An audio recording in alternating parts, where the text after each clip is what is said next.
자, 여러분 반갑습니다. 자, 공인중개사법에 관련되는 내용으로서 이제 오늘 처음 뵙고 있습니다. 오늘 처음 만났으니까 교재 제일 앞 페이지 한번 보시기 바랍니다. 우리말로 하면 껍데기 봅니다. 자, 그 상단의 제목이 이렇습니다. 공인중개사 입문서다 해서 2차 과목인데 첫째 줄에 보면 중개사 법령 및 중개실무라고 되어 있습니다. 그래서 오늘의 이 시간입니다. 그래서 보셨으니까 그 첫째 줄에다가 동그라미를 하나 딱 해놓습니다. 기왕이면 동그라미도 하고 중요하니까 별표도 하나 해놓으시기 바랍니다. 그래서 오늘 여러분하고 처음 만났는데 지금 단원이 공인중개사 법령 및 실무다라는 과목으로 처음 뵙고 있습니다. 첫 시간이니까 그래도 이름은 이야기해야 되겠죠. 이름은 김성수입니다. 지금 이제 에두 프로에 여러분들이 지금 이렇게 첫 자리를 하셨는데 오늘까지 하면 보자 에두 프로가 제가 4년 차네 벌써 그죠? 이제 4년 차가 막 출발하고 여러분하고는 처음 배웠지만 그래도 이 과목으로서 그래도 여러분들 자격시험을 취득하는데 도움이 많이 되었다라고 인사도 많이 받았습니다. 주로 합격한 사람들이 인사합니다. 합격 안 한 사람은 인사도 잘 안 합니다, 원래. 그래서 한 4년 차쯤 됐습니다. 에두 프로에서. 에두 프로 시작하면서 출발했구나, 그죠? 그리고 이제 여러분들은 현재 횟수로는 지금이 15년이죠. 2015년 26회 시험이 막 끝났습니다. 그래서 여러분들은 2016년 내년에 27회를 대비하는 수험생들이죠. 그래서 조금 헷갈립니다. 시험은 쳤는데 작년에 시험은요, 자꾸 막 이런 말을 하죠. 작년이 아니고 사실은 올해잖아, 이게. 그죠? 근데 이제 내년을 대비하는 여러분들은 2016년 수험생들이고, 오늘 2차 과목 중에서 첫째 시간인 공인중개사 법령을 지금 뵙고 있습니다. 제일 앞에 페이지부터 설명해 드렸습니다. 참 친절한 선생님입니다. 껍데기 소개했고, 자, 이제 넘어가 봅시다. 우리 단원이 14페이지부터 출발합니다. 14쪽 펴놓으시고, 자, 지금 이제 서론이다 하고 이제 우리 단원이 출발하는데 아마 이번 주가 개강주니까 매일 수업이 선생님들 오시면서 공인중개사 자격 취득은 뭐 과목은 이렇고 또 내용은 이렇습니다라는 이야기를 많이 들으셨을 겁니다. 이 자리에 계시는 여러분들은 시험을 한번 쳐보신 분도 계실 겁니다. 또 시험은 안 쳐봤지만 나는 그래도 공부는 한번 해봤다 이런 분도 계실 거고, 뭐 시험이고 공부고 전혀 처음이다. 그 우리말로 하면 왕초보다. 그죠? 왕초보인 분도 계실 겁니다. 그래서 여러분이 이제 부류가 있는데 그래도 오늘 첫 시간을 출발할 때는 전부 다 왕초보다 이렇게 생각하고 대하도록 하겠습니다. 뭐 1년을 공부했는지 또 1차 과목은 합격을 했는지 1차에 합격하신 분도 들어올 수 있죠. 이 자리에는. 그죠? 뭐 또 시험은 쳐봤는지 여러분의 분류가 있지만 전부 왕초보들을 대상으로 출발한다 해서 수업은 진행하겠습니다. 그래서 우리는 이 과정을 입문 과정이다 이렇게 이야기합니다. 아마 그 1차 시험에 합격하셔서 1차가 면제된 분들은 지금 2차만 준비하시는 분도 계시는데 상당한 수준이 있는 사람들이죠. 공부를 했던 분이고 1차를 합격했으니까. 그렇지만 전부 다 왕초보 입장에서 입문서가 출발되는데 전국의 모든 학원의 시스템이 이렇습니다. 11월, 12월, 지금 11월이죠. 한 과정이 갑니다. 1, 2월, 3, 4, 5, 6, 뭐 7, 8, 그리고 9월 달에 뭐 특강, 10월에는 시험입니다. 자, 이렇게 해서 시스템이 넘어가는데 지금 11월에 만난 여러분들이 그래도 합격권에 제일 가깝게 있는 분들입니다. 그래서 여러분들은 거의 다 합격을 할 수 있는 위치에 와 있다. 이렇게 이야기하고, 오늘 처음 만나는 여러분들이 어쩌면 가장 귀하신 분들입니다. 시험에도 합격에도 가장 가깝고 또 첫날 출발을 같이 하고 있는 입장이잖아. 그렇죠? 이게 왜 지금 11월에 오신 분이 제일 합격권에 가까운가 하면 지금 모든 학원의 시스템이 2달 단위로 이렇게 돌아가는데 1월 달이 딱 되면 참신한 마음으로 새로 오시는 분들이 있습니다. 이제 해도 바뀌었고 나도 장래를 위해서 뭔가를 하나 해봐야지 이렇게 큰 청운의 꿈을 안고 1월 달에 딱 옵니다. 1월 달에 새로 오시는 분은 표시가 나죠. 교재에다가 잉크 냄새도 향긋하게 새 책을 옆에 딱 놓고 앉습니다. 그러면 지금 여러분들은 11월에 벌써 한 과정을 듣잖아요. 입문과정. 아주 기초 단계부터 한 칸씩 올라가는데 한번 들었는데 나는 수준이 이 정도인데 옆에 새로 오는 사람이 딱 있으면 걱정됩니다. 나는 2달을 먼저 들었는데도 지금 이 정도 수준인데 이 사람은 지금 처음 타고 오잖아. 그죠? 속으로 걱정된다 이런 생각이 들 겁니다. 근데 그런 말을 그분한테 하면 된다 안 된다? 안 됩니다. 싸웁니다. 그 사람은 청운의 꿈을 안고 있는데 당신은 되겠나 뭐 이런 생각하고 있으면 안 되죠. 속으로만 고민하셔야 됩니다. 자, 그래서 여러분들은 벌써 한 과정을 들어가고 있는데 이제 1월 달에 새로 온다 이 말이었죠. 그런데 3월 달이 되면 또 참신한 분들이 더 많이 옵니다. 왜 그런가 하면 뭐 중개사 시험이 운전면허보다는 조금 어렵다더라. 그러니까 조금 일찍 준비해야지 하고 이제 3월에 옵니다. 원래 이 사람들은 1월 달에 왔었어야 되는데 1월 달에 오려고 생각해 보니까 1월 달에 빨간 날도 많고, 그죠? 날씨도 춥고, 에이, 빨간 날도 많으니까 3월부터 새로 출발하지 하고 오는 사람들이 더 많단 말이에요. 그때 새 책을 탁 펴면 여러분들은 옆에서 더 걱정된다 이 생각이 듭니다. 왜? 나는 2번을 들었잖아 지금, 그죠? 2번을 듣고 3번째 만나는데 이 사람은 지금 처음 오고 있다니까요. 더 걱정된다 이런 생각이 들 정도일 겁니다. 자, 그렇게 해서 이제 이렇게 진행이 되는데 어쨌든 여러분들은 11월에 와서 처음부터 지금 기초를 넘어가고 있으니까 이런 분들보다는 합격권에 제일 가깝겠죠, 그죠? 그래서 여러분들이 제일 귀한 사람입니다. 제가 그렇게 이야기합니다. 근데 단서가 하나 있죠. 오기는 일찍 왔는데 하루 빠지고 하루 결석하고 하루 쉬고 이래버리면 1월달이나 3월달 온 사람하고 똑같아지겠죠, 그죠? 그러면 여러분들이 지금 처음 출발하셨을 때 각오를 하나 가지셔야 되는데 무슨 각오를 해야 되는가 하면 절대로 나는 결석을 안 해야 되겠다. 요거 하나는 가져가셔야 됩니다.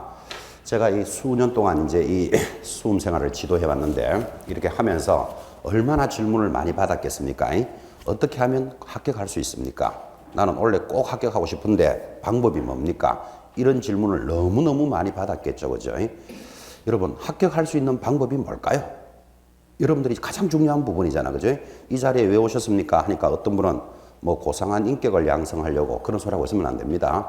이 자리에 왜 왔다? 합격하려고 오셨잖아, 그죠? 그러면 어떻게 하면 합격할까? 이거 한번 고민은 해보셔야 된다고, 그죠? 그래서 그런 질문을 많이 받았다, 이 말이에요. 그 많은 질문에 답이 정해져 있죠.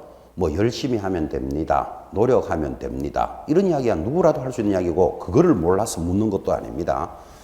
어떻게 하면 합격할 수 있습니까? 할 때 열심히 하면 됩니다 하니까 어떻게 열심히 해야 되는데 이거를 알고 싶은 거죠. 사실은 노력을 열심히 하면 됩니다. 누가 노력을 안 하는 사람 어디 있습니까? 지금 노력을 어떻게 열심히 해야 되는데 이제 이게 문제잖아, 그지? 어떤 분은 공부도 안 하면서 지금 법 조문을 볼까요? 문제 풀까요? 뭐 이렇게 질문하는 사람도 있습니다. 예습할까요? 복습할까요? 이렇게 질문하는 분도 있습니다. 예습도 복습도 하면 좋겠죠. 근데 왕초보인 여러분들은 예습 안 됩니다. 굳이 예습하려고 노력할 필요도 없습니다. 복습 잘 안 될걸요? 막 시작하는 여러분들이, 그죠? 그러니까 공부도 안 하면서 예습할까요? 복습할까요? 암기할까요? 이런 질문 하시면 안 됩니다.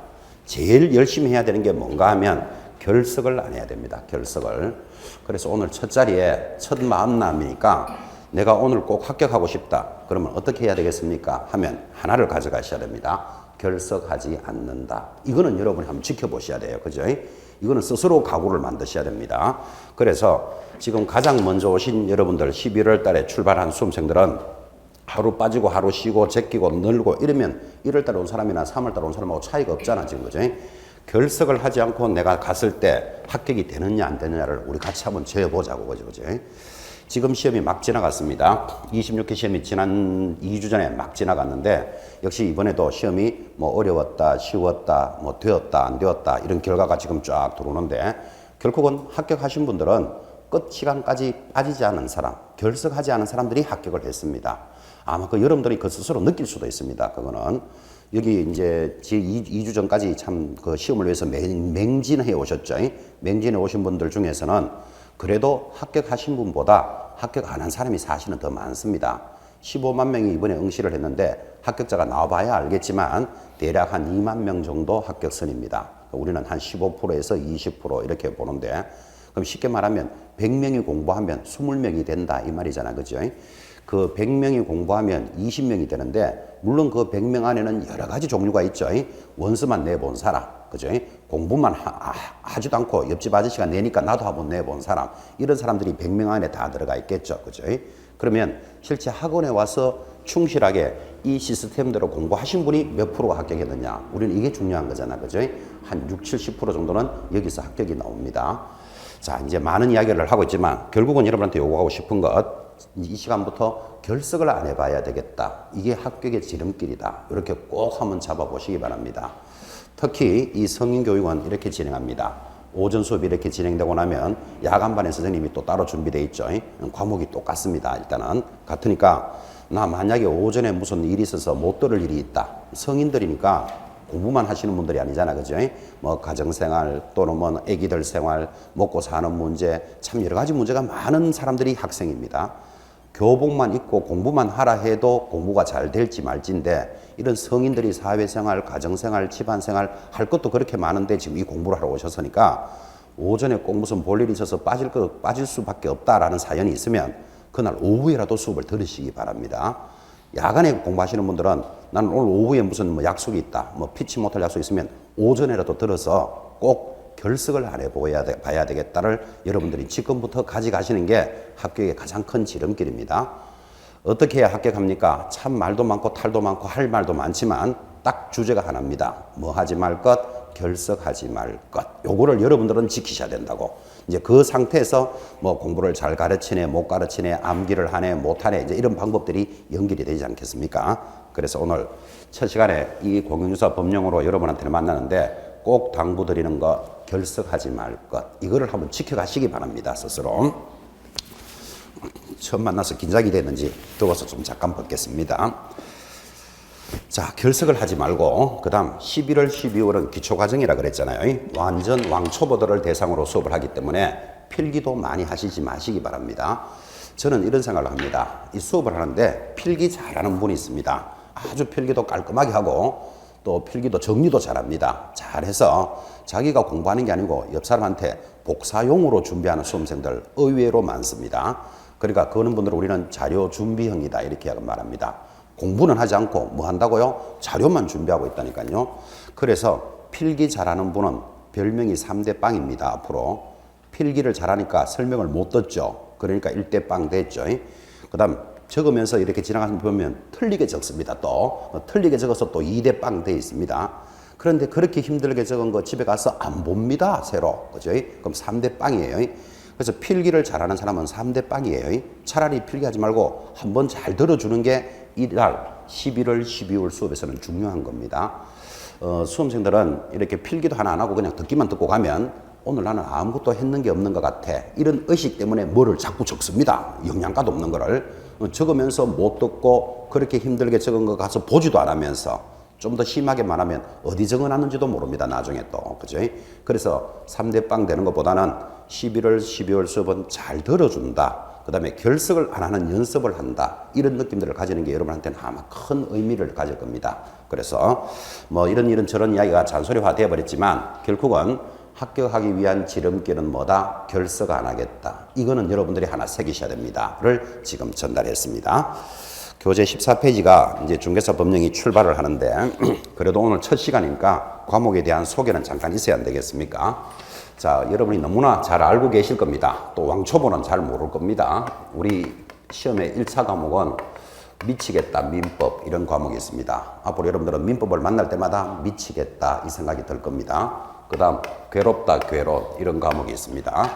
지금은 이제 민법도 한번 들어보셨고 부동산 학개론도 한번 들어보셨으니까 미치지 않고 재밌던데요. 우리 또 양민 교수가 민법을 수업을 잘합니다. 재밌게.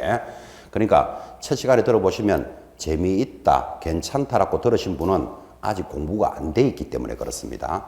앞으로 공부를 할수록 시간이 갈수록 무슨 느낌이 온다고요? 미치겠다 민법이 나옵니다. 미치겠다 민법이라는 과목 하나 하고 그 다음에 부동산 학개론이 괴롭다 괴론이라는 과목이 1차 과목입니다. 안 괴롭던데요, 재미있던데요 하는 사람은 어떤 사람이라 그랬죠? 공부가 안 돼 있는 사람이라니까 아직까지. 그죠? 처음 입문을 할 때는 다 재밌습니다. 왜 재밌는가 하면 여러분들이 모르던 지식에, 그러니까 하얀 백지잖아, 백지. 하얀 백지에 이런 지식을 점을 탁탁 찍으면 점이 탁탁탁탁 잘 찍혀 들어갑니다. 그래서 처음 배우는 사람은 내가 모르던 지식을 배우니까 재미있고 또 처음 들으니까 입력도 잘 됩니다. 그래서 별로 어려운 줄을 모르지만 앞으로 공부를 해 나갈수록 이 내용이 어디서 만났는지, 그 말이 그 말이었는지, 저 말이 저 말이었는지 헷갈리기 시작합니다. 헷갈리기 시작할 때가 이제 공부가 좀 돼 가기 때문에 그런 거잖아. 그죠? 그래서 1차 과목이 민법하고 개론이 있다면 1차 과목에 합격을 하신 사람이 자격증을 손에 쥐려면 반드시 무슨 시험을 통과해야 된다? 2차 과목을 합격해야 됩니다. 2차 과목 합격 못하면 자격증을 절대로 손에 못 쥡니다. 그러면 2차 과목에 지금 오늘 시간이 공인중개사법 그랬잖아요. 그리고 공시세법이라는 과목이 있습니다. 그리고 또 전국의 모든 수험생들이 이야기하는 공토의 공법이 있습니다. 자, 지금 무슨 이야기를 했는가 하면 1차 과목에서 합격을 하시더라도 2차 과목이 통과를 해야 자격증을 손에 쥡니다. 제가 그랬고, 지금 통상적으로 이 과목, 이제 제가 오늘 맡았던 과목, 이 공인중개사법은 우리 수험생들이 통상적으로 뭐라고 이야기하는가 하면 반드시 고득점해서 다른 과목의 점수를 보태주는 효자 과목이다 라는 말을 앞으로 굉장히 자주 듣게 됩니다. 여러분들은 자기가 가르치는 과목이니까 자랑하는 것 같다가 아니고 앞으로 시간이 지날수록 여러분들은 뭐를 느끼시는가 하면 이 과목은 반드시 뭐 해야 된다? 고득점해서 다른 과목의 점수를 보태주는 효자 과목이다. 그래서 이 과목이 중요하니까 앞에 별표하세요. 제가 그랬습니다. 별표 안 하신 분도 계시죠? 아직까지 뭔지 뭐가 중요한지도 모르기 때문에 그렇습니다. 그래서 고득점 효자 과목인데 고득점은 몇 점을 해야 됩니까? 라고 굳이 묻는다면 80점을 우리는 고득점이라 부릅니다. 여러분들 시험은 각 과목별로 40점 없이 60점이면 합격이죠. 60점이면 합격인데 60점이라는 점수는 예전에 여러분 학창시절에 60점 받아서 집에 가면 엄마에게 매 맞는다, 상 받는다. 매 맞는 점수가 60점 점수입니다. 엄마 나 오늘 60점 받았어. 이래 들어가면 매 맞습니다. 그러면 그 점수만 해도 합격이니까 이 말을 잘 들어보면 40점은 이리저리 틀려도 된다 이 말하고 같은 말이잖아. 그죠? 그런데 보편적인 수험생들은 다 맞추지도 못하면서 다 맞추려고 노력합니다. 그러니까 정작 어렵고 헷갈리고 도저히 내 귀에 잘 안 들어오고 그죠? 이해를 아무리 못하는 것도 풀려고 막 노력을 합니다. 맞추지도 못하면서 틀리고 정작 맞춰야 될 거는 못 맞추고 그러니까 이게 실패로 가는 지름길이 된다고 그죠? 오늘 첫 자리에서 여러분들은 약간의 마음을 비우는 것도 필요합니다. 이 수업을 쭉 다 듣더라도 내가 헷갈리고 도저히 이해가 잘 안 되고 또 뭐 이렇게 뭔가 해결이 안 되는 부분이 있으면 굳이 해결하고 가야 된다? 그냥 넘어가야 된다. 그냥 넘어가는 게 훨씬 낫습니다. 왜? 그 정도는 틀려도 합격하는데 전혀 지장이 없잖아. 그죠? 또 그 문제가 꼭 나온다는 보장도 없잖아. 또 놓으면 뭐 잘 찍으면 맞출 수도 있습니다. 또 잘 찍으면. 그러니까 11월, 12월 수업을 결석하지 않고 들을 때는 어떤 문제를 해결하려고 노력하지 말고 잘 흡수를 한번 해보겠다. 그죠? 그래서 이렇게 11월, 12월 수업을 잘 들으면 이제 1월 달에 똑같은 내용이 다시 반복한단 말이에요. 반복할 때는 여러분들이 그때 이런 내용들은 중요하다더라. 이거는 나온다더라. 이런 감각을 먼저 살려가는 겁니다. 근데 1월 달, 3월 달 오는 사람은 이제 그 감각을 받으려고 노력하니까 여러분하고 차이가 날 수밖에 없잖아. 그죠? 그래서 11월에 온 여러분들이 제일 귀한 사람입니다. 또다시 반복이 되는데 이 중개사법은 60점이면 합격이지만 80점을 받아야 고득점이다 라고 이야기하는 이유는 80점을 받아서 어려운 과목이 40점이 나오더라도 평균 60점이 되죠. 그죠? 그래서 점수를 보태주는 효자 과목이다. 그래서 이 과목이 중요합니다. 이렇게 이야기합니다. 제가 이렇게 이제 진행을 해 나가니까 어떤 분이 쉬는 시간에 질문하기를 80점 받지 말고 90점 받으면 어떻습니까? 공부도 안 하면서 질문을 또 그렇게 합니다. 그래서 90점 받아도 됩니다. 90점 받아도 되지만 그럼 이 과목을 90점 받아서 다른 과목을 30점만 받아도 되냐? 그게 안 되죠. 어차피 몇 점은 나와야 된다? 40점은 나와야 돼. 그러면 10점을 굳이 남길 필요도 없잖아. 사실은 그죠? 점수를 더 많이 받아서 합격했다고 자격증을 2장 주는 거 아니죠. 그죠? 그러니까 굳이 90점 받을 필요도 없습니다. 그래서 80점을 우리는 고득점 과목이다. 이제 이렇게 이야기하는데 이번 지나간 시험, 즉 26회 시험이죠. 26회 시험도 이 공식을 벗어나지 않았습니다. 그래서 막 지나간 이번 26회 시험도 자 1차 시험 어느 정도 공부하신 분들이 넘어갔겠죠. 합격이 됐다고 치고 2차 과목에서 공인중개사법을 80점 못 받았으면 거의 다시 공부하는 수준으로 갑니다. 물론 공인중개사법을 80점 이상 받고 막 공시세법도 한 55점 나오고 공법은 40점 나왔다고 치자. 그죠? 그럼 이게 한 90점 받으면 점수를 두 군데나 보태줄 수 있죠. 그죠? 그래서 합격도 하겠죠. 자, 어쨌든 원래 지나간 막 시험도 지금 말하고 있는 이 공식을 벗어나지 않았으니까 여러분들이 이런 공식이 있다는 걸 알고 출발하는 입장에서는 중개사법 이 과목을 중요시 여겨야 됩니다. 지금 그 이야기를 하는 겁니다. 어떤 분은 이런 사람도 있죠. 그러면 중개사법을 40점 받고 다른 과목을 80점 받으면 안 됩니까? 됩니다. 근데 이 길로 가서 합격한 사람이 우리나라에 단 한 명도 없습니다. 단 한 명도 없는 그 길을 여러분은 굳이 험하게 갈려야 될 이유도 없죠. 그죠? 그래서 이 중개사법 과목은 앞으로 고득점 과목이고 어려운 과목의 점수를 보태주는 효자 과목이다. 이 개념을 잡으시는 게 이 과목의 소개입니다. 이 내용은 어떤 내용이고 이 내용은 이렇습니다가 중요한 게 아니고 여러분 자격을 취득하는 데 있어서 가장 고득점을 해야 되고 고득점에서 어려운 과목의 점수를 보태는 과목이니까 다른 과목도 결석하면 안 되지만 중개사법은 더더욱이 결석하면 안 됩니다. 지금 합격하는 지름길이 결석하지 않는 겁니다 라고 전제를 달았지만 중개사법은 특히나 결석하면 안 됩니다. 그런데 결석을 잘합니다. 이게 또 왜 결석을 잘하는가 하면 이 과목의 특징은 현실적인 과목입니다. 지금 여러분들 저기 쭉 있는 과목, 뭐 민법, 개론, 뭐 공시세법, 세법 이렇게 공법들이 들어오지만 이 과목들은 지금 시험을 합격해서 현장에 나가시면 바로 써먹는 내용도 있지만 안 써먹는 내용도 굉장히 많습니다. 그러니까 추상적인 게 많다 이 말이에요. 예를 들면 민법에서 여러분들은 앞으로 마르고 닳도록 들습니다. 진위 표시, 비진위 표시 이런 말들을 마르고 닳도록 듣는데 저도 민법을 처음 공부할 때 비진이 이러니까 무슨 여자 이름인 줄 알았습니다. 그게 진이, 비진이 이런 말들 이게 추상적인 말이잖아요. 이게 그죠? 우리 현실에서 사용하지 않잖아요. 법률 행위, 법률의 사실, 법률의 요건 이런 말들 현장에서 쓰지 않잖아 지금. 그런데 그 민법에서는 그 말을 빼면 수업이 안 된다니까. 법률 행위, 법률의 요건, 법률의 사실 어떤 행위로 본다, 추정한다, 간주한다 전부 다 다른 말들이죠. 우리는 살아가면서 이런 이야기를 합니다. 두 사람이 계약을 했는데 이 계약이 깨졌다 그럽니다. 그럼 제가 지금 했던 말을 알아들으셨죠? 두 사람이 계약을 했다가 뭔가 잘못된 모양이지 깨졌대요. 근데 민법 어디에도 계약이 깨졌다라는 말이 없습니다. 계약이 무효되었다, 해지되었다, 해제되었다, 취소되었다 이렇게 말합니다. 그럼 깨지는 방법도 가지라 이게 그죠? 그 말들을 내 걸로 알아들으려니까 이게 얼마나 추상적이냐 이런 말입니까? 그래서 이런 과목들이 전부 추상적인 형에 가깝습니다. 그렇지만 여러분들이 이 공인중개사법 우리 과목은 아주 현실적인 과목입니다. 자격을 취득해서 현장에 나가시면 이 법에 따라서 영업이 진행됩니다. 자, 그러면 여러분들이 나중에 합격을 하셔서 중개사무소를 차렸습니다. 사장님이 됐죠.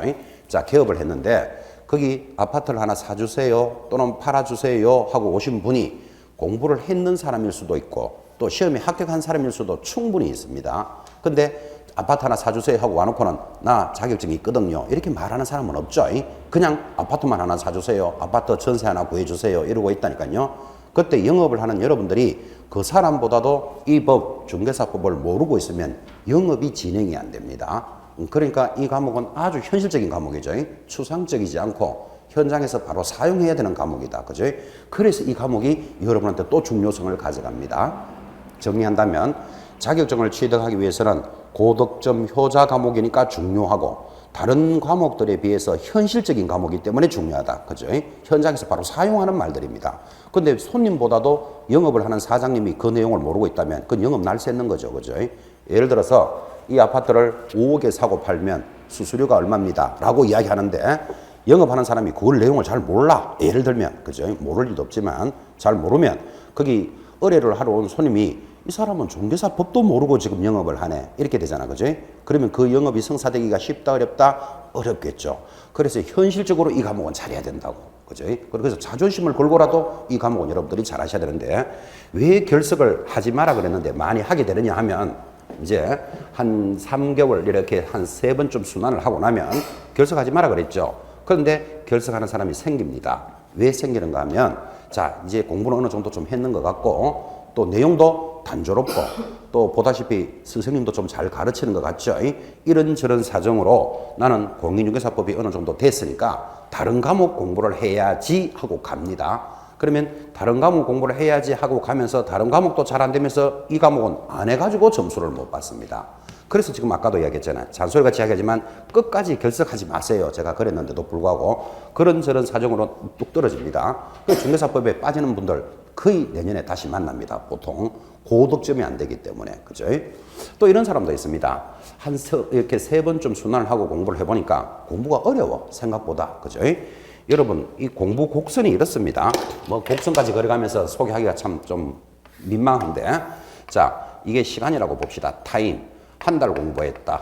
2달 했다. 석 달 했다. 넉 달, 5달, 6달. 시간이 갈수록 공부를 많이 하죠. 자, 한 달 했다. 2달 했다. 석 달 했다. 시간이 가면서 공부를 하는데 점수를 뭐 타켓이랄까요? 그것도 T다. 목표점이죠. 점수가 10점, 20점, 30점, 40점인데 여러분 알다시피 처음 공부 한 달 했을 때는 점수가 거의 안 나오겠죠. 배운 게 없으니까. 그럼 10점이라고 보고 2달 하면 20점, 석 달 하면 30점, 넉 달 하면 40점 이렇게 곡선이 올라가지 않습니다. 시간이 갈수록 점수가 올라간다. 그러면 세상 시험에 떨어질 사람이 아무도 없죠. 아무리 어렵다는 사법시험도 1년 해서 안 되면 2년 하고 2년 해서 안 되면 10년 하면 그래 10년이나 많이 하면 합격을 한다는 보장만 있다면 10년이 아니라 20년이라도 계속 하면 될 거 아니라 그지? 근데 여러분 알다시피 20년 30년 한다고 꼭 된다는 시험이 아니잖아요. 그게 왜 그런가 하면 시간이 갈수록 점수가 이 곡선으로 가는 게 아니고 시간이 갈수록 점수가 내려가기 시작합니다. 이렇게 한 달째, 2달째는 잘 올라갔어. 이렇게 그죠? 근데 4달, 5달 하니까 오히려 점수가 내려가기 시작한다니까요. 이거 아까 했잖아, 그죠? 하얀 종이에 지식을 팍팍팍팍 찍을 때는 잘 들어간다니까요. 이제 공부가 많이 되면 섞여가지고 이게 어디서 만났는 건지 이 내용이 어떤 건지 헷갈리기 시작한다니까요. 누구라도 시간이 갈수록 점수가 올라가는 게 아니고 떨어지는 시점이 옵니다. 그래서 우리는 이것을 슬럼프다 이렇게 이야기합니다. 모든 시험이나 모든 과정에 모든 인생에 있어서 슬럼프는 있습니다. 사람이 잘 되는 일만 있는 거 없잖아요. 그죠? 잘 되다가 또 내리막도 있다가 오르막도 있다가 그러면서 한 인생이 가잖아. 그죠? 시험도 마찬가지입니다. 내가 공부만 한다고 점수가 막 올라가는 게 아니라니까. 이게 그죠? 공부는 하는데 점수가 떨어지니까 이때쯤 이제 수험생들이 실망을 많이 합니다. 그래서 나는 인간이 안 되는가 봐. 이제 자기 합리화시키기 시작합니다. 지금부터. 뭐 해봤자 팔자 고치겠나. 뭐 이러면서 그죠? 합격도 안 해보놓고 팔자부터 걱정합니다. 그리고 탈락을 하는데 이렇게 탈락할 때는 혼자 탈락하는 게 아니고 또 옆 사람 데리고 탈락합니다. 왜 그러면 혼자 가면 쪽팔리거든. 그러니까 니도 되겠나 뭐 이래서 하면서 그래가지고 탈락을 하는데 탈락을 해서 영 가버리면 괜찮은데 내년에 또 옵니다. 또 와가지고 하다가 탈락하고 또 하다가 탈락하고 이렇게 탈락하는 분이 3, 4년씩 공부하는 분이 의외로 많습니다. 여러분들. 그러니까 오늘 이 시간에 이런 이야기 했죠. 시간이 갈수록 무조건 점수가 올라갈 것 같으면 세상 공부 안 할 사람 없다니까 지금 거죠. 그런데 누구라도 이렇게 슬럼프가 오는데 요거를 잘 극복을 해서 탁 올라가면 이제 여기 물미를 턴다 그럽니다. 탁 올라가면 우리는 몇 점만 받으면 된다? 60점만 받으면 됩니다. 꼭 100점 다 받아야 될 내용도 없잖아. 그죠? 요 과정이 누구라도 오기 때문에 이때를 잘 넘어가야 되겠다를 지금부터 생각을 해 놓으셔야 돼요. 누구라도 다 오기 때문에. 그죠? 그래서 결국은 이 과정이 탁 털어가야 되는데 이게 언제 올지도 모르고 뭐 어떻게 될지도 모르니까 아예 이야기했잖아. 결석하지 말고 끝까지 오셔야 된다고. 그죠? 결석을 안 해야 이 과정을 넘어간다. 이 말이에요. 누구라도 이 과정이 올 수 있다는 것을 이해하시면서 이제 첫 시간이니까 뭐 법령의 과목은 어떻고 또 내용은 어떻습니다도 수업하면서도 진행도 하겠지만 여러분이 꼭 새겨야 될 것 결석하지 말고 중개사법은 특히 결석하지 말고 내 마지막까지 가본다. 이게 고득점 효자 과목이어서 중요하기도 하고 또 밖에 나가면 현실적인 과목이기 때문에 중요한 거라 이게. 그죠? 자존심을 걸고라도 이 과목은 달아야 잘해야 됩니다. 그러면 어떻게 잘해야 됩니까? 한마디로 다 정리했죠. 어떻게 잘한다 그랬죠? 결석하지 말 것. 그게 정리잖아. 그죠? 복습할까요? 예습할까요? 뭐 필기할까요? 또는 뭐 법 조문 볼까요? 지금 그런 이야기 할 계제가 아니죠. 그죠? 시험 치는 그날까지 꼭 결석하지 않겠다를 한번 가져가 보시기 바랍니다. 그렇게 해서 이제 막 출발한 여러분들이 내년 이맘때쯤 전부 다 합격이라는 그 영광된 자리에 여러분들이 같이 한번 했으면 좋겠다. 이제 그게 당부 말씀이기도 하고 인사말이기도 하고 또 이제 소개말까지 다 정리를 했습니다. 첫 시간에서 좀 잔소리가 길었습니다. 이제 교재로 들어갑니다. 자, 14페이지부터 출발을 하는데 우리 공인중개사법에 관련되는 교재가 그죠? 시중에 약 10종류쯤 됩니다. 한 10여 가지가 되는데 공인중개사법은 어떤 교재라도 제일 먼저 이렇게 출발합니다. 1번 부동산 중개업의 변화라는 거 찾았습니까? 모든 교재가 중개사법은 여기서 출발을 하는데 자, 이 변화하는 말을 딱 들어보니까 이거는 법의 문제입니까? 역사의 문제입니까? 역사의 문제잖아. 그죠? 중개업이 어떻게 변화되었다. 이 이야기를 하고 있으니까 지금 여러분들은 여기 보시면 부동산 학개론만 빼고는 전부 다 법과목이죠. 법과목들이잖아. 그죠? 전부 다 법과목이니까 법을 중요시 하셔야 되는데 지금 단원이 어떻게 출발하고 있다? 역사적인 모습을 이야기합니다. 그러니까 이 단어는 중요하다, 중요하지 않다. 중요하지 않습니다. 그러니까 이런 내용을 출발하면서 빨간 볼펜 막 돌려가면서 막 암기하고 이렇게 필기하시는 분은 전형적으로 공부 안 되는 사람이라. 그죠? 안 나오는 것만 더 열심히 보는 사람이 있다니까. 그죠? 그래서 가볍게 들으시라. 그런 뜻인데. 자, 지금 보고 계시는 그 중개업의 변화가 지금 1회 시험으로부터 여러분 26회 시험이 끝났고 이제 27회를 대비하는 수험생들인데 26번을 치는 과정에 딱 한 번 출제가 됐습니다. 언제? 9회 때 한 번 출제 딱 했습니다. 그러니까 이 단어는 썩 중요하지 않다. 26번 치는데 한 번 나왔으니까 뭐 거의 안 나왔다라고 봐야 되죠. 아, 그런데 가만히 보면 이제 여러분들 입장에서는 한 번 올 때가 돼 가는구나. 그런 의미에서 접근하시면 되겠다. 그죠? 그래서 가볍게 보실 수 있는 단원인데 그때 9회 때 출제한 문제가 첫째 줄이 시험 문제였습니다. 그 표를 보시면 고려시대 때는 객상주인이라는 게 있었는데 그 객상주인을 줄여서 뭐라고 불렀다? 객주 이렇게 불렀어요. 옆에 자유영업제라는 게 보이고 첫째 줄에 시험 문제입니다. 알선업도 일부 수행하였다는 점에서 중개업제도의 기원이고 효시다라는 말이 있습니다. 효시에 동그라미를 하나 딱 해놓습니다. 그래서 9회 때 이렇게 물었습니다. 자, 중개업의 효시가 무엇입니까? 이렇게 묻고는 1, 2, 3, 4, 5 중에 찾아라. 이게 문제였습니다. 그때 효시라는 말은 이 효시가 날아가는 화살의 제일 앞부분을 효시라 그럽니다. 효시가 뭐라고요? 날아가는 화살의 제일 앞부분. 그러니까 여러분 화살을 탁 쏘면 화살이 얼마나 핑 빨리 날아갑니까? 근데 그 빨리 날아가는 것 중에서도 제일 앞에 있는 것, 그걸 효시라고 부르니까 어떤 사건이나 사안에 있어서 가장 처음 만나는 것을 효시라 그럽니다. 그러니까 가장 처음 만나니까 기원 이런 말하고 같은 말이죠. 그때 효시를 찾아라 했을 때 답이 뭐였다? 객주에서부터 출발했다. 지금 이렇게 출발을 했잖아. 그죠? 자, 그러면 객주가 무슨 뜻입니까? 그런 거 알 필요 없습니다. 역사적으로 그런 거 물어야 될 내용도 아니고 출제됐던 문제니까 출제됐던 문제를 틀리면 우리는 속상하거든. 그죠? 그래서 기출문제니까 객주에서부터 출발을 했다. 이렇게 기억을 합니다. 이 첫째 문제였으니까 소개를 해줍니다. 자, 그런 고려시대가 지나니까 조선시대로 접어들었습니다. 조선시대에 내려오니까 거간이라는 게 보입니다. 자, 지금 여러분들은 거간이라는 말도 아주 옛날에 쓰던 말이니까 지금은 사용을 안 하죠.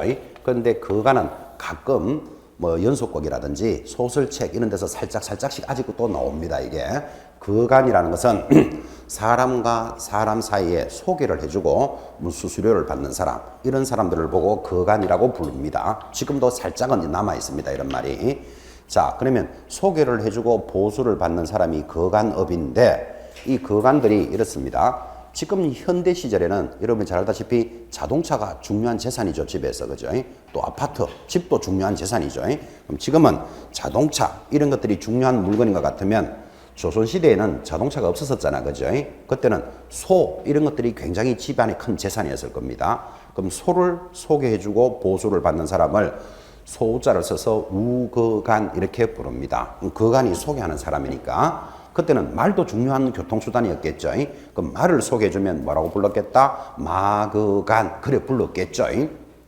아마 그때는 비단이라든지 포목 이런 것도 중요한 재산이었을 겁니다. 그러면 그런 포목을 소개해주는 사람을 포목거간이라고 불렀습니다. 자, 그러면 객주라는 것에서부터 출발을 했는데 거기서 소개업을 하는 사람을 거간이라고 불렀는데 우리는 말을 사고 팔거나 소를 사고 파는 게 중요한 사람들이 아니죠.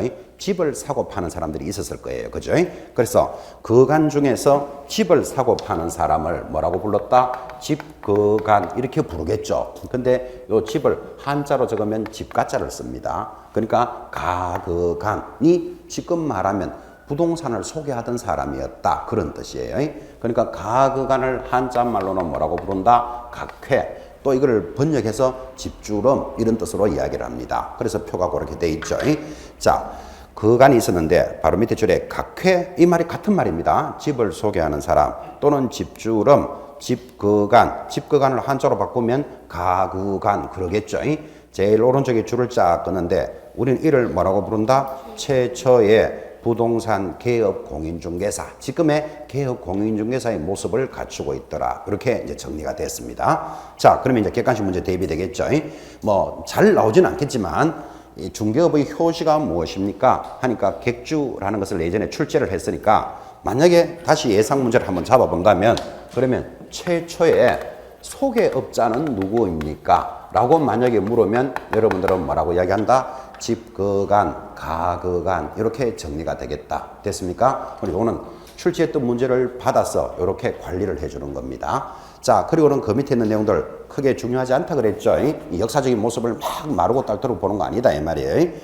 자, 조선시대가 지나가니까 한일 합방이라는 게 보입니다. 요즘 여러분 우리 그 TV 뉴스만 틀면 나오는 뉴스가 뭡니까? 요즘 뭐 공부 시작하신다고 뉴스 볼 시간도 잘 없죠. 요즘은 TV만 보면 나오는 말이 국사 국정화 교과서 이 말 지금 계속 나오죠. 뭐 정부와 야당이 계속 이렇게 싸우고 있기도 하고 이제 이렇게 해서 역사적인 문제가 좀 큰데 자, 지금 거기 한일 합방이라는 말도 지금 우리는 한일 합방 그러지만 국정 교과서들은 지금 이거를 뭐라 그런가 하면 일제 강점기 그렇게 말합니다. 거기에 진짜 신식 요새 애들은 그렇게 말한다고요. 옆에다가 하나 적어 놓으십시오. 조선시대가 지나서 우리는 한일 합방 이렇게 말하지만 이를 뭐라 부른다? 일제 강점기 그래 부른다니까. 요새 국사 교과서는. 자, 그럼 내가 같은 말이에요. 한일 합방이나 뭐 일제 강점기 시대에는 객주 거간 규칙이 폐지가 되는데 왜 폐지가 되는가 하면 조선이라는 나라가 망했으니까 폐지되는 거예요. 그리고는 소개 영업 취체 규칙이라는 말이 보이고 이제 그 재밌는 것이 옆에 허가제라는 게 있습니다. 근데 그 허가제 옆에 경찰서장의 허가를 받아야 한다 이렇게 돼 있잖아요. 그리고 허가에다가 동그라미를 딱 해놓습니다. 요거는 이제 이 역사적인 모습을 볼 때 포인트가 되기 때문에 동그라미를 해주는데 자, 그때 일제시대 때는 경찰서장이 파워가 굉장히 센 모양이에요. 그러면 중개업을 할 때는 경찰서장에게 허가를 받아야만 중개업을 할 수 있었다. 자, 그때 경찰서장이 조선 사람일까요? 일본 사람일까요?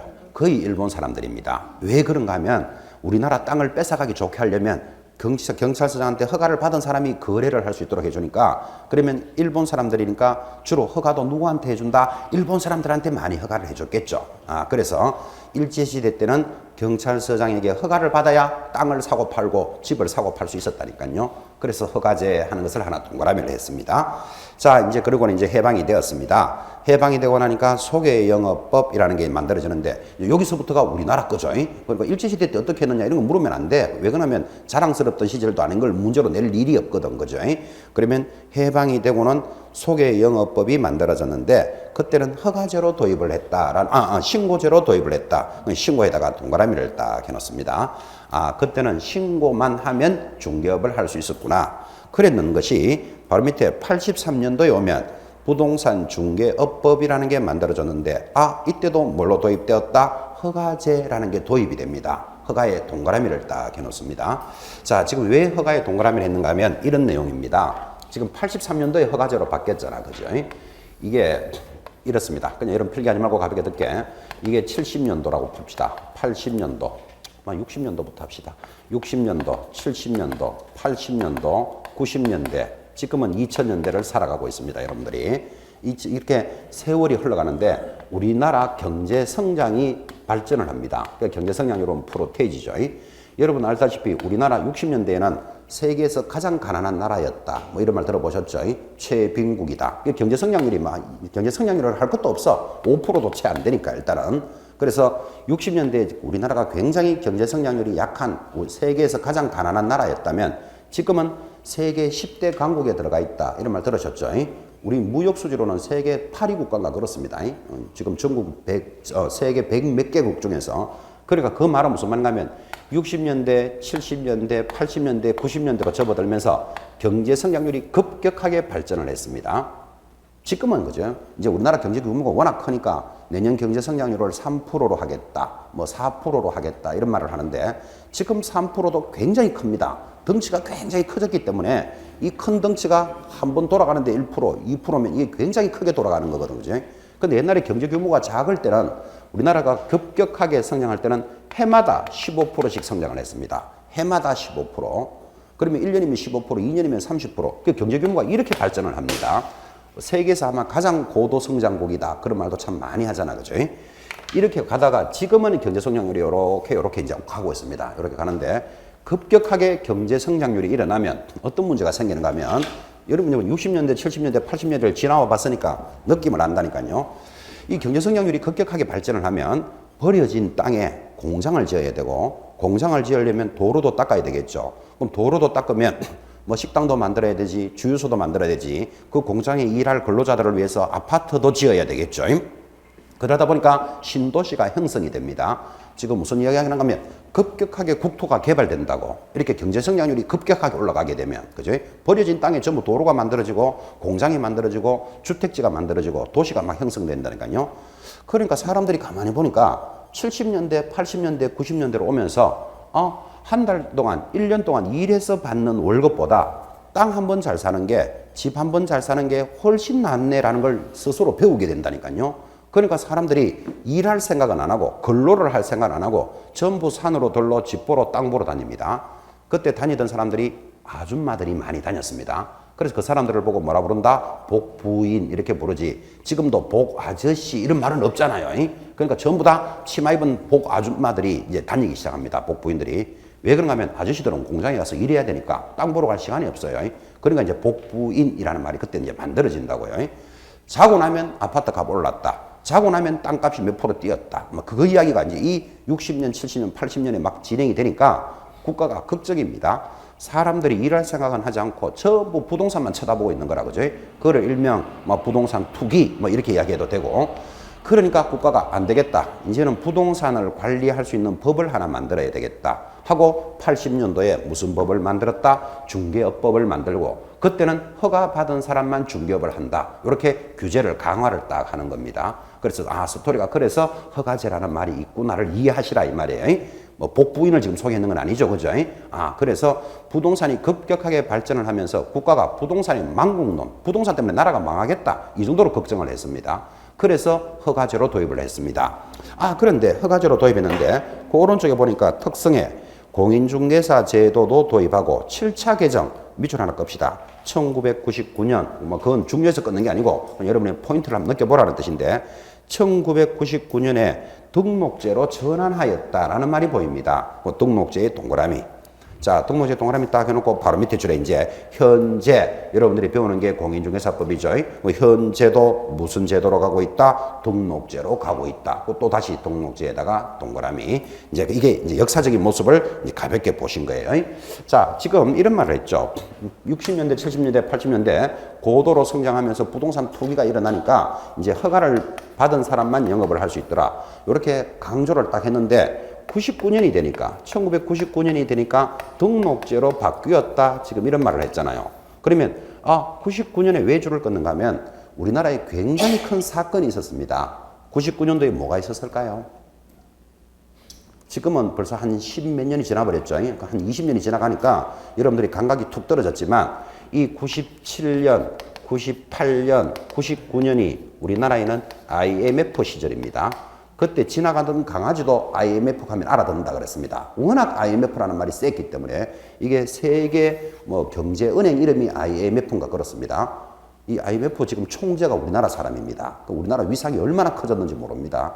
근데 이 97년, 98년, 99년도 IMF 시절에 이 IMF 총재, 세계은행 총재가 킹드시라는 사람이 있었습니다. 지금도 기억이 나시는지 모르겠는데 킹드시라는 사람이 세계은행 총재인데 이 사람이 우리나라에 오면 그때 김대중 대통령 시절에 김대중 대통령이 좀 과장되게 말하면 맨발로 나가서 환영했습니다. 이 킹드시 총재를 잘못 보이면 우리나라가 망하기 때문에, 그죠? 그래서 대통령이 맨발로 뛰어나가서 환영했다니까요. 왜 했는가면 사람이든 나라든 가정이든 국가든 한 달을 살려면 기본 생활비가 있어야 되죠. 예를 들어서 한 가정의 생활비가 뭐 우리 가정은 100만 원이 있어야 돼. 그럼 100만 원이 있어야지 한 달을 살 수 있는데 그때 한 나라, 우리나라도 100만 원 있어야 한 달을 유지할 수 있는데 창고를 열어보니까 10만 원밖에 없어요. 그러면 살 수 있다 없다? 못 살죠. 그러면 못 살면 어떻게 한다? 90만 원을 빌려와야 되잖아요. 빌려오는 것을 국가가 빌려왔는 돈을 못 갚으면 모라토리엄 이래서 국가부도라 그럽니다. 지금 국가부도 난 나라들이 몇 나라들이 있습니다. 지금. 그래서 우리나라는 그때 100만 원이 필요한데 달러가 10만 원밖에 없어. 그러니까 세계은행 총재한테 빌려야 되니까 이 사람이 오면 맨발로 뛰어나가서 환영해줘야 된다니까. 그죠? 그럼 이런 사람들이 돈을 빌려줄 때는 그냥 못 받을 걸 생각하고 빌려준다. 받으려고 빌려준다. 받으려고 빌려주니까 급한 자금은 이자가 굉장히 셉니다. 고리 이자입니다. 그 다음에 이제 천천히 갚아도 되는 돈은 이자를 좀 싸게 했겠죠. 달러가 없어가지고 나라가 국가 부도 위기에 몰렸던 시절이 IMF고, 그 다음에 이런 사람들이 돈을 빌려줄 때는 조건을 답니다. 이자는 몇 프로를 줘야 되고, 그 다음에 이렇게 돈을 빌려주는데 한국의 기업들이 고용해고라든지 이런 걸 자유롭게 하지 않으면 어차피 부실은행 이런 데를 갖고 있으면 돈을 자기들이 받을 가능성이 떨어지니까 이런 은행은 문 닫게 만드세요. 이렇게 요구를 합니다. 그거 말 들어줘야 된다, 안 들어줘야 된다? 들어줘야 돼. 그래서 많은 기업들이 이제 문을 닫습니다. 부실 기업이라 그랬습니다. 사실은 뭐 정치적인 것도 많았고, 그 다음에 이런 기업은 또 해외에 팔아라 그럽니다. 팔아야지 달러가 들어올 거니까, 그지? 그래서 우리나라 알짜배기, 그 다음에 아주 중요한 기업들이 외국에 많이 팔려 나갑니다. 팔려 나갈 때 고가로 높은 가격으로 판다, 헐값에 판다. 헐값에 막 팔려 나간다고. 왜 그러면 달러가 무슨 모아야 되니까. 하다 안 되니까 또 국민들이 일어나가지고 금반지 팔자 이랬습니다. 왜 금을 모아서 팔아야 달러를 만들 수 있으니까. 그래서 또 세계에서 한 칭찬받았죠. 참 나라가 대단한 나라다. 국민들이 전부 협조를 해가지고 금가락지 몇 개 팔아봐야 얼마의 달러가 들어오겠나마는 그래도 국민들이 그런 마음을 가진다는 게 대단하다. 이게 지금도 아직 큰 그 인구에 회자되고 있는 그런 이야기인데, 지금 하고 싶은 이야기 97년, 98년, 99년이 그렇게 어려웠던 시절이었습니다.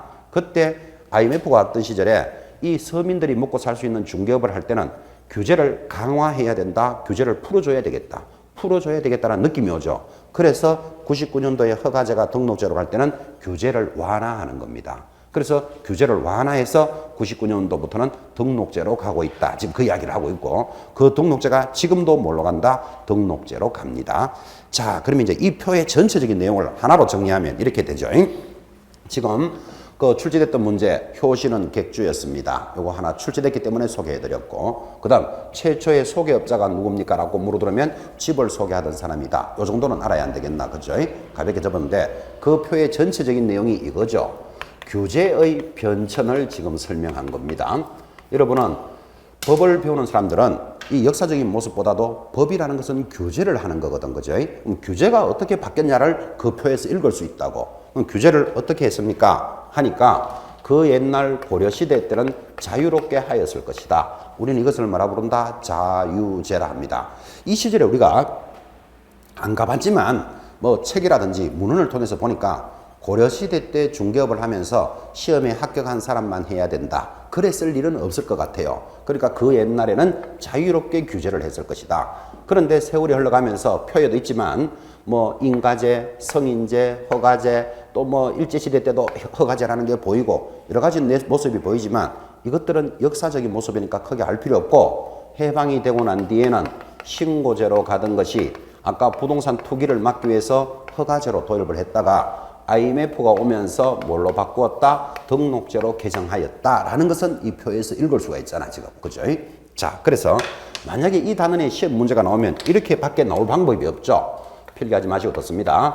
규제의 변천이 올바르게 된 것을 찾으시오.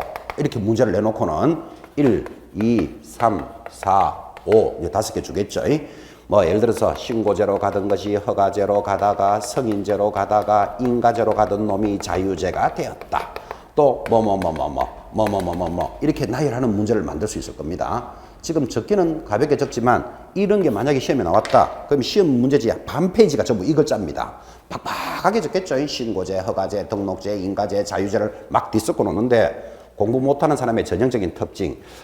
신고제 다르고, 등록제 다르고, 허가제 다르고, 아이고, 요 어느 놈이 맞을까요? 아이고, 3번 찍고 맞으면 다행인데 꽝 돼버리면 5분 동안 읽고 문제 날아가 버리면 시간 다 뺏기고 못 맞추고 이러잖아요. 그지?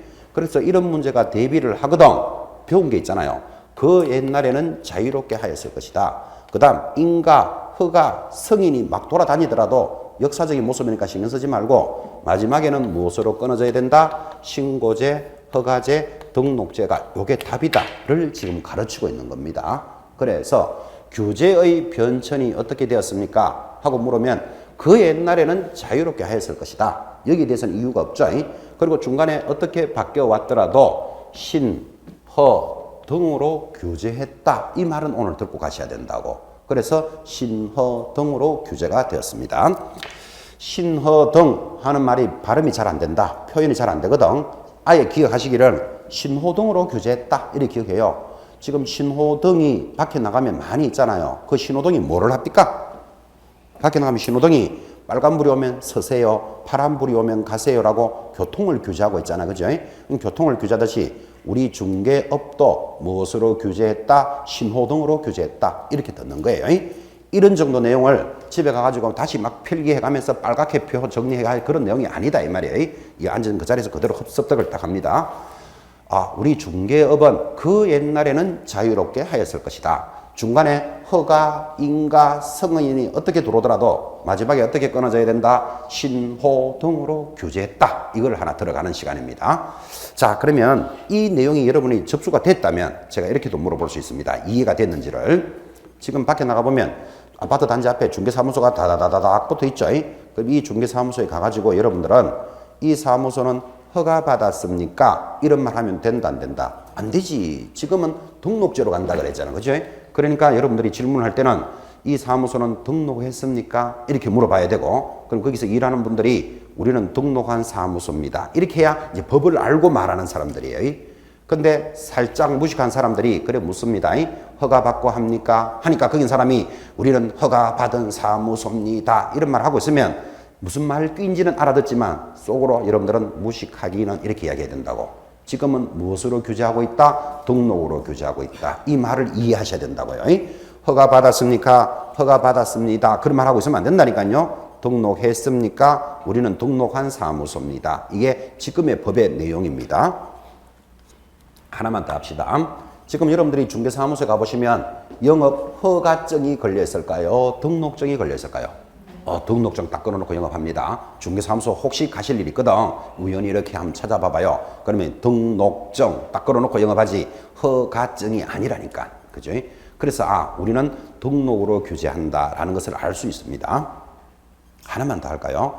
지금 제가 등록이라는 말은 이제 오늘부터 출발하지만 여러분 시험 치는 그날까지 우리 중개사법에서는 등록이라는 말이 빠지면 이해가 안 돼요. 그래서 이 등록이 이제 지금 오늘부터 출발해서 시험 치는 그날까지도 여러분들은 귀에 이제 들어올 내용들인데 이 등록을 하나 더 설명하고 싶다면 여러분 자동차를 새 차를 사보셨습니까? 새 차, 우리말로 하면 새 차를 신차 뽑았다. 뭐 주로 이래 이야기 하잖아. 그죠? 그러면 자동차 공장에서 현대차든 기아차든 여러분이 새 차를 하나 샀다. 신차를 뽑으면 그 차를 운행하기 위해서는 허가받고 운행합니까? 등록해야 됩니까? 등록합니다. 그 자동차도 처음 운행하려면 등록을 한다고. 어디 가서 등록합니까? 등록사업소 이런 말 들어봤나요? 자동차 등록사업소에 가서 등록을 해야 돼. 등록을 하면 그 자동차가 등록이 되었다고 등록증을 내줍니다. 그럼 등록증은 차 안에 넣어놓고 등록했다는 표시로 번호판을 하나 줘요. 번호판을 붙여야만 이 차를 운행할 수 있다고.